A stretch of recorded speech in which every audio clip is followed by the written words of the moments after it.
Hi everyone, welcome back, and we'll be continuing with the life cycle of Plasmodium. In the previous presentation, we saw the Schizogony in humans, and so far we have seen that the the Sporozoid, which is introduced during the mosquito biting into the human bloodstream. Okay, the Sporozoid, which is introduced into the bloodstream during the mosquito bite, it moves through the blood, reaches the liver, it invades the liver cells, and it gets transformed into schizone, which undergoes schizogony or multiple fission and produces a cryptozoid, which each of these cryptozoid, it may enter a new fresh liver cell and gets transformed to another schizone and then undergoes schizogony to produce metacryptozoids, and these metacryptozoids may enter another like fresh liver cell to take up schizogony, or it may enter the blood and enter what you call the RBC, where it will get transformed into a spherical trophozoid. This trophozoid may later develop into signet ring stage, passing through the amoeboid trophozoid. It will become schizone. This schizone, it will undergo schizogony and produce the merozoites. These merozoids do have two fates. One is where it can inoculate or it can invade a fresh new RBC and then continue with the erythrocyte schizogony, or it may enter, stop further erythrocytic cycle, and after entering the RBC, it may increase in size. You can see here, this is the RBC, a new RBC is invaded and it increases in size to become a rounded gametocyte. You can see here, these are the gametocytes.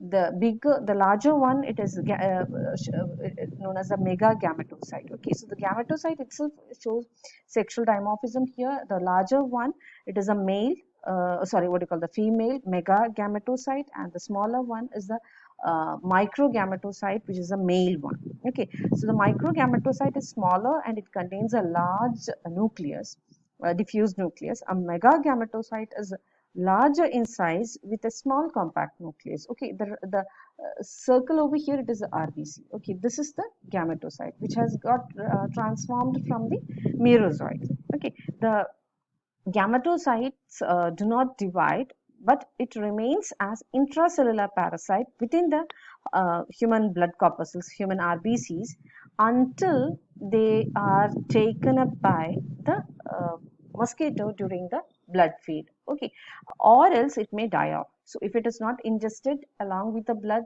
during the blood feed by the mosquito, it dies off inside the RBC. Okay, so now the next phase starts, the sexual phase, because in the gametocyte phase, it gets entry into the mosquitoes.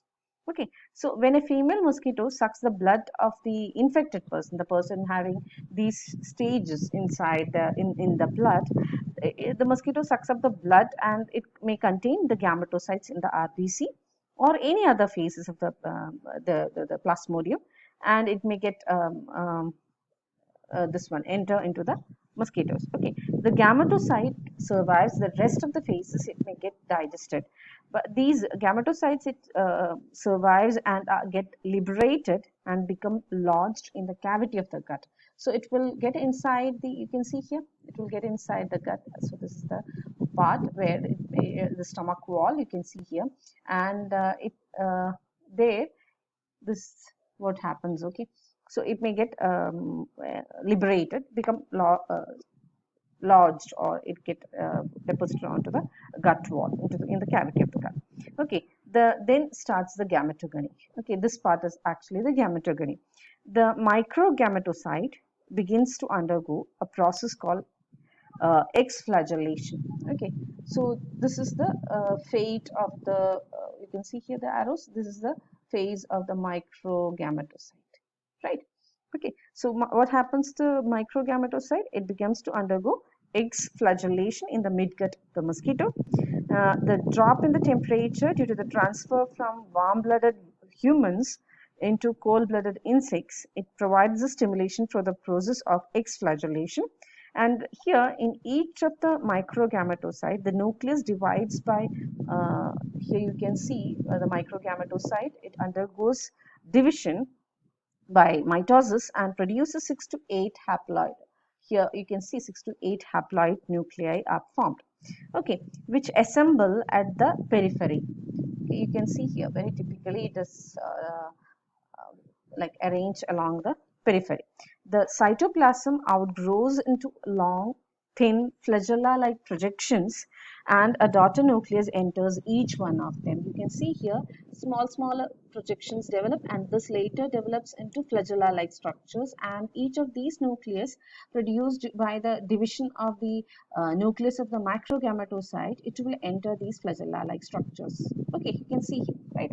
And so each of these flagella-like structure do have a single haploid nucleus inside them. These flagella-like projections then break away as mature gametocyte. Okay, sorry, what do you call gamete, mature gamete, and these are referred as a microgamete. The male gamete is referred as a microgamete. So here it is a microgametocyte. Microgametocyte enters into the gut, and there the nucleus undergoes multiple divisions to produce a definite number of 6 to 8 number of haploid nuclei, and then the cytoplasm extends outward to form flagella-like projections, and each of these flagella-like projections do enclose a haploid nucleus inside, and these flagella-like projections with cytoplasm and the haploid nucleus get separated, break away, and it forms a microgamete or the male gamete, okay, mature male gamete, which is almost similar to the sperms. Okay, and the female gametocyte, what happens to that? The female, the megagametocyte, it undergoes some reorganization and becomes a megagamete. It doesn't change much. You can see here, isn't it? This is a megagamete. Okay, this is a microgamete. Fine. And then the fertilization happens. You can see this is the stage where the fertilization, actually the fusion is taking place, and the fertilization. The megagametocyte over here, it gives out a small what do you call cytoplasmic projection. It is this one. It is known as the cone, the fertilization cone. The nucleus of the megagametocyte also comes to lie near its cone, the receptive cone. Okay, and the microgamete, it comes in contact with the megagametocyte or megagamete. So here the microgamete and the megagamete with the fertilization cone. So it comes in contact with the microgamete, comes in contact with the megagamete. Okay, and then microgamete penetrates the megagamete through this fertilization cone, and the fertilization takes place to form the zygote. Okay, so a complete fusion of the nuclei and the cytoplasm of the two gametes occur, and it results in the formation of the ookinete, or what we refer as a zygote. Okay, so the zygote now remains rounded and motionless for a particular period of time, and then it becomes elongated. You can see it is getting transformed. It becomes elongated, vermiform or worm-like, and becomes motile, and it shows a gliding movement, and now it is known as a vermicule or ookinete. Okay, once it starts to move, it is referred as a ookinete. So zygote gets transformed into a ookinete. This ookinete, it moves exhibiting gliding movements, bending movements, peristaltic contractions, etc., and comes to lie against the membrane of the gut. This is the stomach wall, and it just lies to lie against the gut wall. Okay, the next phase is the end cystment. You can see here the next phase is forming a cyst wall, isn't it? So that the formation of the cyst wall around the ookinete is what is referred as a end cystment. Okay, so the ookinete penetrates through the wall of the midgut, and it settles down just under the thin membrane. So this is the gut wall, and this one, the ookinete, it just penetrates the wall and comes to lie very close to the membrane. Okay, and here this particular position, you can see the ookinete becomes spherical. Okay, it had become elongated, vermiform leg, isn't it? Then it become round, spherical, and it begins to develop a cyst wall. It begins to get encysted, and this cyst wall around the what you call the transformed ookinete, it is very thin, membranous, and elastic, and it is secreted partly by the ookinete and partly by the midgut tissues of the mosquito wall. Okay, so the tissues of the mosquito gut wall, as well as the ookinete, it will produce the components required for the production of the cyst around the ookinete. Okay. Now, the encysted zygote or ookinete, it is now referred as a oocyst. Once it is completely covered within the cyst wall, it is referred as a oocyst. I hope that part is clear. The oocyst grows in size, it increases in size, and now it can be seen on the outside of the midgut as transparent rounded structures. There can be like as many as 50 or more such kind of oocysts attached to the gut wall at a time. And then this oocyst will start to undergo sporogony. Okay, that is the next stage, right? So schizogony is completed, gametogony is completed, and now it is the sporogony. So now what happens is each of the sporos is what you call the oocyst here, okay, on the gut wall. Each of the oocyst enters the asexual multiplication phase, which is known as a sporogony. Asexual multiplication phase inside the mosquito is what is known as the sporogony. Okay, and this here the nucleus divides first by meiosis. You can see a single diploid nucleus will undergo meiosis to produce haploid nuclei. Okay, a huge number of haploid nuclei will be found inside the oocyst at a time. At the same time, cytoplasm starts to develop large vacuoles and takes up a sponge-like structure. Okay, and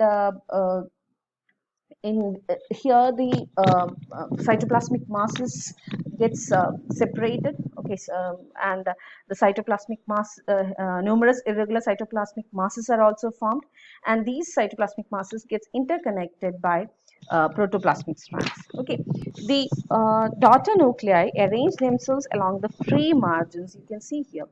Okay, it gets arranged along the free margins of the cytoplasmic masses, and later slender and finger-like processes are given out from these cytoplasmic bodies, and the daughter nucleus migrates into each of them. Here you can see, okay, it gets arranged along this periphery of the cytoplasmic masses, the nuclei. Okay, and each of the nuclei gets surrounded by a piece of cytoplasmic mass, and it forms a spindle-shaped structure, and this is what gets developed into the sporozoid. Okay, so we can find minute, slender, elongated, sickle-shaped sporozoids that are formed from each of the oocysts. Now, this each sporozoid has tapering ends. It is having a spindle-shaped structure and broad middle part. It contains a single nucleus. Here you can see the sporozoids inside. Okay.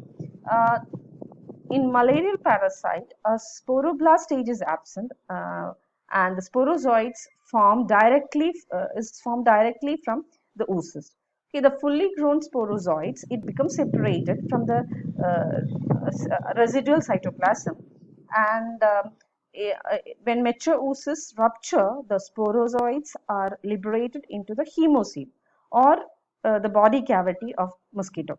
Okay, they are motile in nature. They can move about, and because they are motile, they move to different organs in the body of the mosquito. But many of the sporozoids, they penetrate into the salivary glands. Okay, and the whole phase of gametogony plus the sporogony gets completed within like 10 to 20 days, depending upon the temperature. And the mosquito, now having sporozoids inside the salivary glands, becomes infective. Okay, and this infective, mosquitoes, it can harbor about thousands of sporozoids, and in a single bite, these thousands can be injected into the blood of the human beings. Okay, so this is what happens in the case of the gametogony and sporogony. I hope that part is clear. Okay, now we can see